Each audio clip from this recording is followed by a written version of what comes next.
time of year, again, Thanksgiving. And we're days away from the first release of Beaujolais Nouveau, which is a great wine. Great wine in the sense that it is great tradition. A lot of times it's hit or miss on the quality of wine, but Beaujolais comes from the Beaujolais region. And by law, it has to be 100% Gamay. And again, we're a couple days away from tasting the Beaujolais Nouveau. However, we do have a Beaujolais here in Domaine Andre Cologne.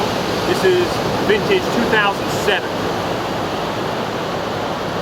All right, so we're going to give this a little swirl and a little rinse.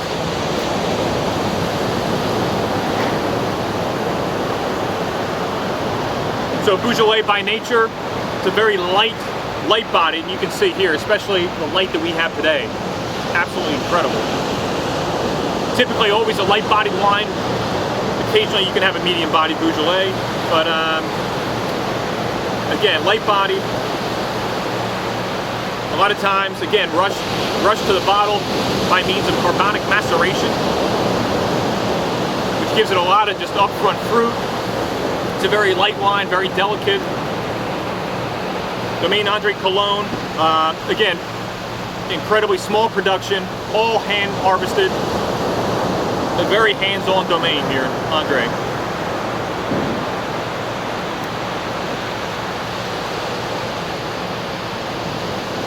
But I get a little cherry. I get a lot of red fruits.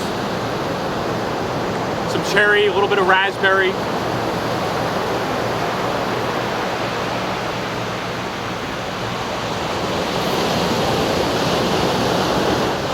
Again, light-bodied wine. It has a great finish, but not a strong finish. And again, that has to do with the wine itself. I mean, Beaujolais, to understand it, you know it's not going to pack a big punch. It's a very elegant wine. It's delicate. This wine, again, incredibly balanced wine. And that's the goal. That's what we're looking for, no matter, again, like or dislike a certain variety. What you should be able to take away from it is to be able to answer the question, is it balanced? This wine here, again, it is very balanced. It's not leaving you hanging in any one department. I like it. I like it with turkey. I like it with some cranberry sauce. I like it on the beach in November, on my anniversary. Again, so Beaujolais Nouveau, a lot of you drink it. It's coming out in just a few days, but do yourself a favor and pick up another Beaujolais. We tend to only drink things, you know, much like sparkling wine around the holidays. We only drink them around the holidays or when a baby's born. But for Beaujolais, there's no need just to wait until Beaujolais Nouveau. Pick up a Beaujolais next time you're in the store or wherever you are, and give Domaine Andre Cologne a try because it's great, great wine. All right. The next wine we have is made by Gregory Graziano. Gregory Graziano is a winemaker from Mendocino.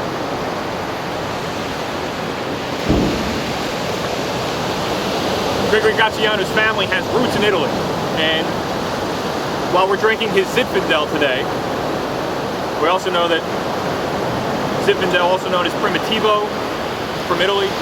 Gregory Graziano's his MO is to grow Italian varieties in California. For those of you, again, who know us, you know we love Gregory Graziano. We carry his Primo Rosso, as well as his Barbera. Great, great wine. We had the honor of having him at Passion Vines this year.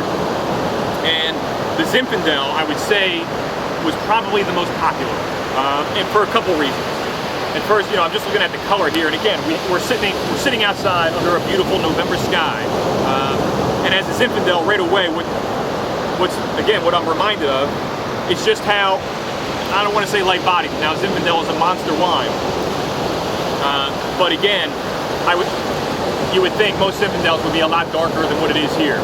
Okay, and I'm reminded of this wine. If I can find the alcohol. 14.5% alcohol, which for a Zinfandel is on the lighter side. This is, I mean, again, personally, I get turned off a lot of times by the big fruit bombs that Zinfandel brings, especially with high alcohol content of 15, 16, 17%. If you go that crazy, 17 is a little nuts. But 14.5 to me is where it's at. So, wow. This is aged for about 18 months in both French and American oak. You definitely get that toasty oak on the nose. But fruits such as plum and raspberry definitely coming through. Wow.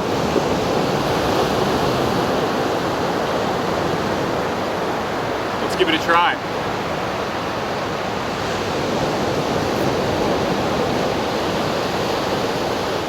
Okay, so again, you can't help but compare it to something you just tried. You know, what a great lesson on light body to full body. You know, we just drank a Beaujolais, which really, again, very elegant, very softly coat your palate. This Zinfandel is all over the place. I mean, it's a monster. And I'm still tasting fruit. Again, if you're tasting fruit, hopefully a minute after you have your last sip, you know it's good wine. But great acidity, great balance, great finish. I'm still, again, raspberry, plum, that toasty oak from the oak barrels. And again, because of the alcohol content, you're not blown away, or in this case, maybe turned off. And I know a lot of people, just from talking to people about Zinfandel, you know, a lot of requests are, you know, I like Zin, but I'm turned off by the alcohol content. This at 14.5% is stellar. So again, Thanksgiving, just to give you a quick glimpse of what you could try at your Thanksgiving feast. I mentioned our Passion Vines feast that we have every year this coming Thursday. If you don't know what to have for Thanksgiving, or if you just want to come join us for our Thanksgiving dinner, give us a holler. There's still seats left. Otherwise, I'm going to keep sitting here and having a glass of wine on a beautiful November day. From PassionVinesTV, I'm your host, Michael Bray. We'll see you next time. Peace.